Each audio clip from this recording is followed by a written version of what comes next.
Hello and welcome again to Zaza Zooms In. Thank you very much for stopping by.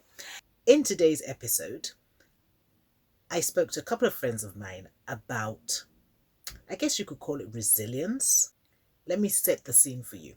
We were on a girls' weekend away, 7 of us, gone away, and we're sitting around the dining table having a chat. And we start to talk about what keeps us going. We've been friends for coming up 15 years now, and we were just talking about what keeps us going. I don't think that we realized how deep a conversation it was. It was just what keeps us going, What should we talk about? Oh, let's talk about what keeps us going. But when we started to talk about it, it was a bit deeper than maybe we expected it to be. And then, of course, there were 7 of us away, but only 6 of us were there when we started. One of us came midway, and then so it was fun. We had fun, and I hope you'll enjoy watching it. Okay, thank you, ladies. Welcome to Zaza Zooms In. So excited to have you all here. So now let me introduce you. I will start with you. You're Becky. That's me. Tracy. Gina. Liz. And Avia. And we're going to have a conversation today about what sustains us. How it is that over the years, significant years, we've managed to stay alive, stay healthy, stay happy, stay friends, and all of that. So I'm going to start with you, Bex. Okay, so I think one of the things that has definitely sustained me over the years is the memory of my father. Okay. My father for me is like my ideal of what a person should be. And yesterday you were telling me it's 36 years since he died. 36 years. So, and despite that, yes, I have moved on. And I think part of it is also because back home, obviously, we don't discuss death, dying, bereavement, grief. None of that is discussed with children. And so I had to find in myself what the significance of his departure meant to me. So for me, I would say to myself, you know what, I need to pass this exam because I know my father will be proud of me. I need to get through university because I know my father will be proud of me. So although he wasn't there, I knew the kind of conversations he had with me, and I carried on those conversations with him in my head throughout the stages in my life. I would, if I think of my father, what would he say to me right now? I would go ahead and do whatever it is. I've gone through some quite difficult things, and I know it's the memory of him that sustains me. Wow, that's deep. That's deep. Tracy's not even. Yeah, that was like I had to take a deep breath for that one. What would you say sustains you? I guess I would say it's having family, having friends around me that's given me some kind of inspiration, and just literally reading and doing my own studies of things that would sort of make me get through life. And I think the major influences have been positive people that I kind of look towards, like Louise Hay. They always talk plugging Louise Hay on my show. I'm not really.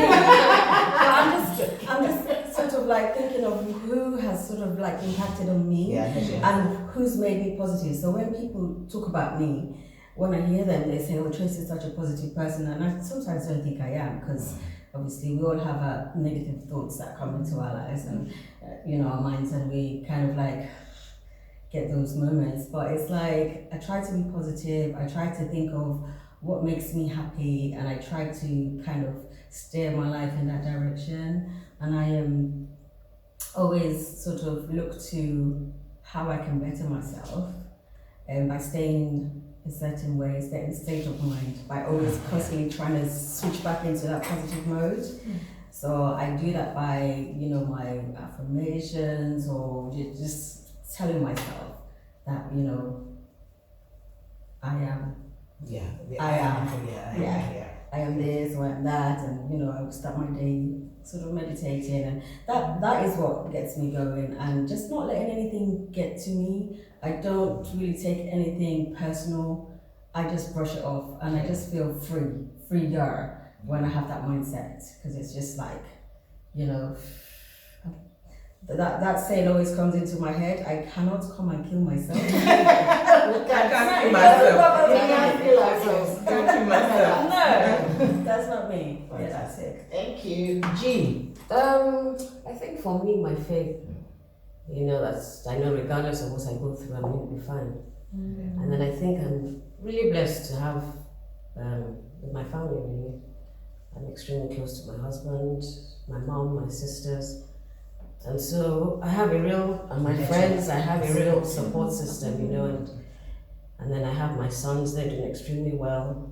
So things don't really get to me because I always have someone I can turn to, or like I said, I always know I'm going to be fine. Yeah. And I just get on with it. Thanks, Jean. Yes.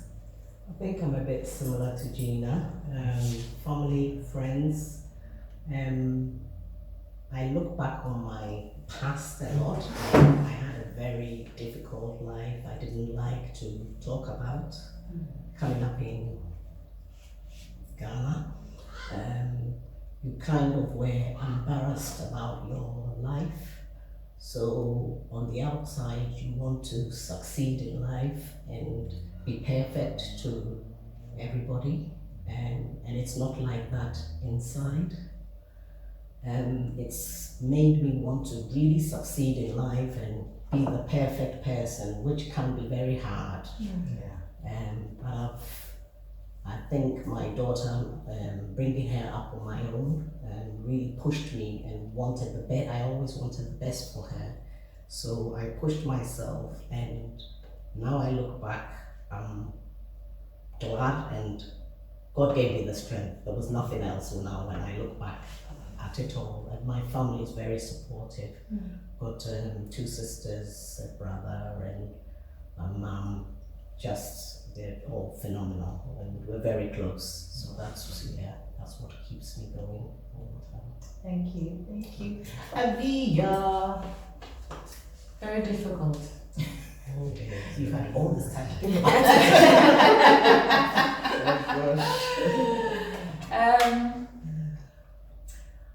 I think having a sense of duty as the eldest child in the family. Oh, wow. Yeah. Big responsibility. Yeah. So I was, and also born and bred in Nigeria.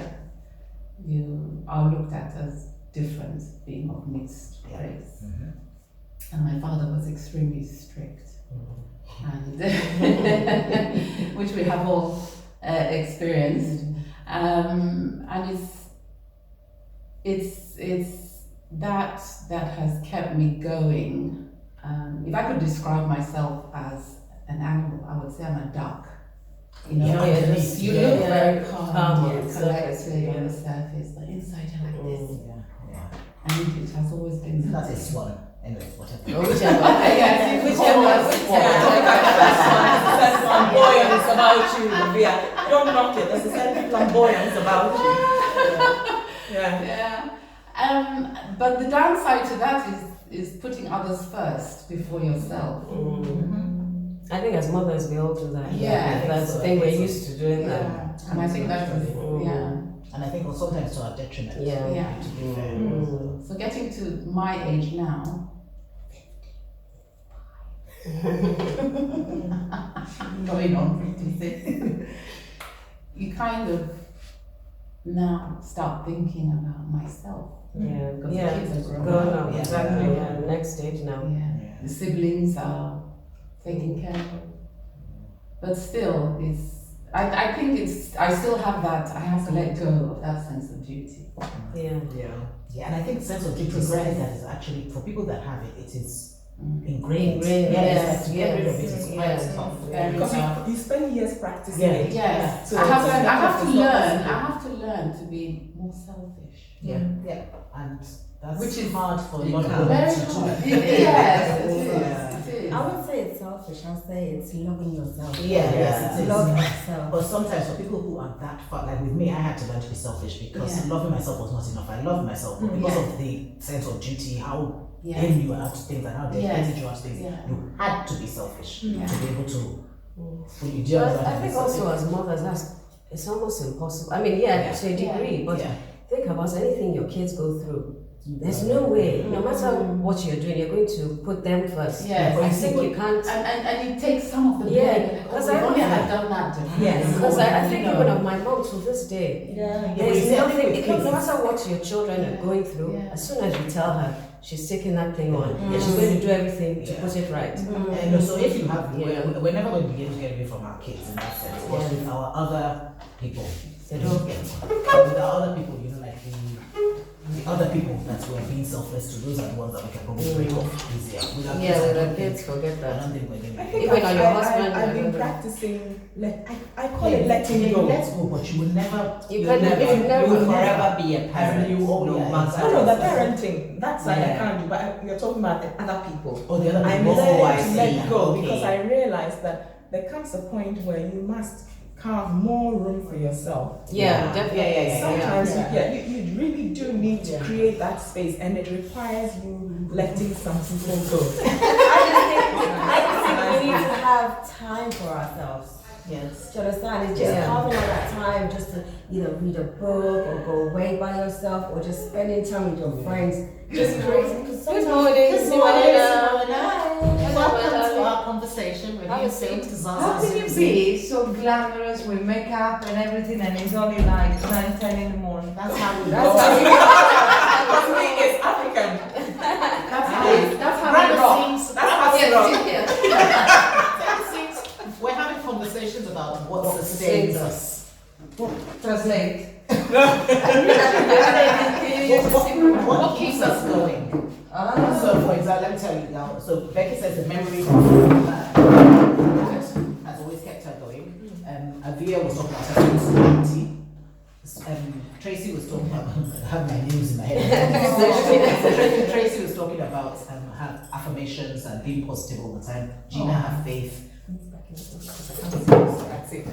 Gina had faith. Liz, her family, and faith. And so, Simone, I haven't got to my turn yet, but anyway. What keeps you going, do you think, in life in general? Wow, what a question. It was blame I Becky. still haven't got coffee. Blame Becky. I think this is a question of after coffee. Okay, what would be your response before coffee? We will bear in mind that it's a before coffee response. It's a very deep question. It's really, and I don't think we realized until we started answering it. Yes. I think there is a different answer to that question. I have a duty to myself, and I think that's probably what keeps me going. I love myself. I want to achieve a better Simona, and I think that's what keeps me going. That's Simona, I forgot to introduce Simona. And then probably after coffee, the answer would be different. But But that's a good answer. good I answer. think my answer would also be similar to Gina, my faith, because I know that everything. So I love Because I know that everything will be okay. So it's like, but I think what I get out of this is that we all have something. There has to be something to keep us going. So somebody that has nothing. I don't even know how people that have nothing. I mean, when I say nothing, in the sense that for me, that faith, that's regardless. Okay, I'm going to pray, and I know God is going to hear me. I know He'll make a way. I know something is going to, to work out. Okay, I have Ken. I have my mom. I have my sisters. I have my friends.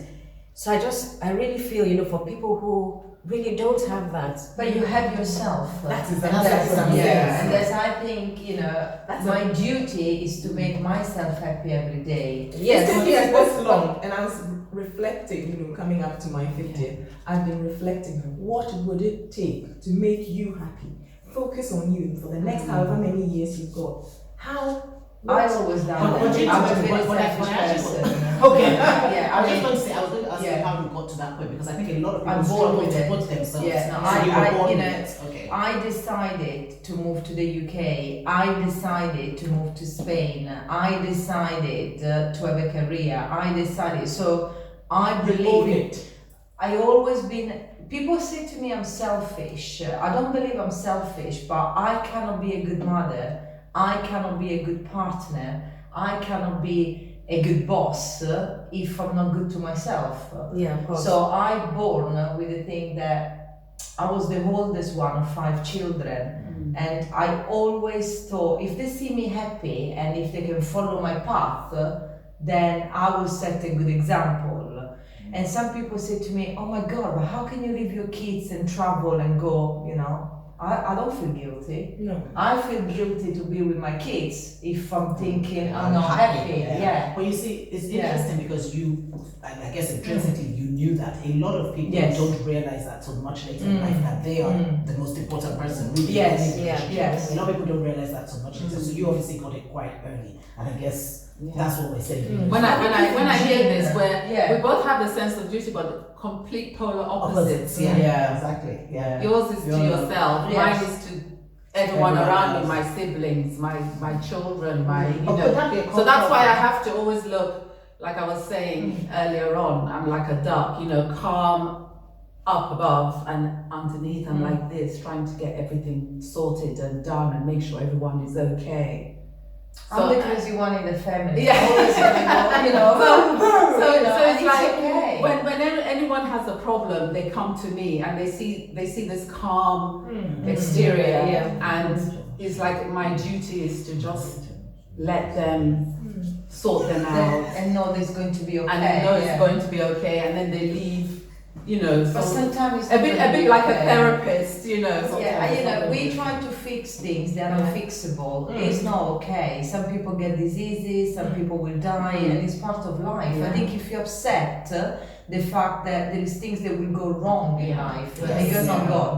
Exactly. And you know, I believe there is a saying in Italian, I will translate it for you, I don't know if you got the same in African, but the sense of what we say is that God will not give you what you can't cope with. It's they say that. It's a biblical. Yeah. So, and I believe that. So Yeah. I know that whatever is gonna come, because I got myself, and okay, faith, some people, it's not easy to have faith if you get disease, if you know what I mean. If you get, and I know it's wrong, but sometimes people say, why me? You know, Yes, of course, it's not yeah. fair, God, and some people lose faith in God Oh, no, because yeah, they lots don't, of they time. can't cope. Why my kid he's got cancer, or why there's so many things that sometimes you can't explain with faith.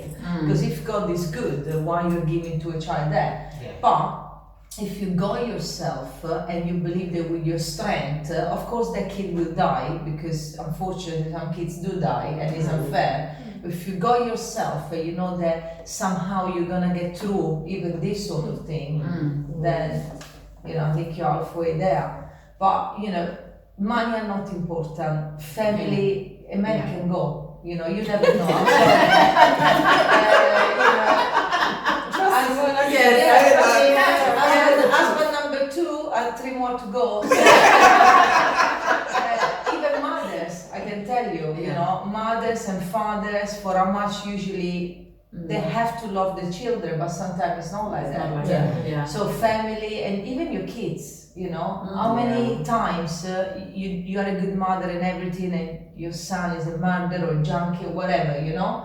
So the only thing actually in life You have control of. you have control of is yourself. I agree 100%. Yeah. That's why sometimes, like, when people go through divorces, I really hate hearing the statement that they failed. How did you fail? Yeah. You can't fail at something No. you have no Control of. total control over. Absolutely. There's 2 of you involved and Yeah. 2 different people. So if it doesn't work, Yeah. unfortunately it doesn't work. I don't think you should say you have failed. No. Yeah. No. It's because we all grow up in a culture where blame and shame is standard currency. Yeah. You know, if it doesn't work well for you, you did something wrong. Yeah. It's an automatic, you know, Especially if you're a failure. Yeah, exactly. Yeah. And Yeah. the burden of that always tends to lie with the female. Yes. Yeah. So Yeah. I grew up in a society that I refused. So as soon as I hit the 18, I left the society because I'm from Rome. There is the church there. The Italian are very judgmental. You do not divorce. It's the lowest divorce country in the world, and it's the country where more unfaithful people. You know, I know everybody that are sleeping with somebody else, but they don't divorce. They don't divorce. Yeah. And you know, so I could not live in that kind of society. I didn't want to be part of this fake sort of appearance. The woman, you know, even my grandmother, she's 97, she will not go to the shop without makeup. So she doesn't want to be on a wheelchair because people will talk about her. How can she be on a, I say you're 97, you are allowed to be on a wheelchair if you want to go out. But that's the society I've been, and I'm like, I don't want to live like that, you know? Yeah. So I think on very early age, there is a gene which in every single one of us, some people will discover this gene later, but it's in there, I believe it's in there. And sometimes you do need something tragic and Bring it up. Yeah, Yes. Yeah. I agree with you. I'm waiting for it. Okay, ladies, I'm aware of time, so I'm going to wrap this up, but hopefully we can catch up again. And Yeah, talk about lovely. something. So thank you very much, Simona, Liz, Gina, Tracy, Avia, and Becky, my girls. Thank you, and we'll see you again next time. Thanks, lady. So there you have it. What we established was that definitely all of us have something that keeps us going, and that we need to have something to keep us going. There's, you know, it's almost like having something, well, not so much having something to live for, but it's almost like you need something that will motivate you. So some of us spoke about faith, some of us spoke about memories, some of us spoke about just positive words, you know. So we all had something that we hold on to that keeps us going in the times when we need an extra push. And it was very interesting. Did you see that conversation between Simona and Avia about how, you know, a sense of duty, Avia's sense of duty was to her family, to her siblings, while Simona's sense of duty was to herself. I mean, it was a brilliant conversation. I hope you enjoyed it. Do let us know what you thought. Yes, God bless you.